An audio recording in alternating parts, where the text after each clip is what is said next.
নমস্কার, আমার নাম দীপেন্দু পাল। এরা হলো আমাদের গ্রুপ মেম্বার। আমার নাম সৌমেশ বিশ্বাস। আমি সুদীপ ঘোষ। আমরা Ilambazar government ITI second year student. আমাদের কলেজের থেকে একটা গ্রুপ প্রজেক্ট বানাতে দেওয়া হয়েছিল, তাই আমাদের কলেজে আমরা এই গ্রুপ প্রজেক্টটা বানিয়েছি। এটার নাম হলো ইউনিভার্সাল রেঞ্জ। এটার মাধ্যমে আমরা যে কোনো ছোটো বড়ো যে কোনো নাটই আমরা খুব সহজেই খুলতে এবং লাগাতে পারবো এবং টাইট করতে পারবো। এবং এই প্রজেক্টটা বানাতে গিয়ে আমাদের লেগেছে স্কোয়ার বার, রাউন্ড বার, তাছাড়াও বিয়ারিং এবং মেটাল এবং 12 mm একটা নাট।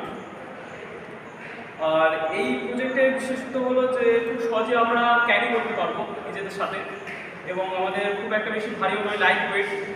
আর তাছাড়াও এই নাটটার সর্বশেষে আমাদের এখানে রং দিয়ে দিয়েছি, কালার করে দিয়েছি, যাতে এর উপর কোনো রকম জং না থাকে। ধন্যবাদ।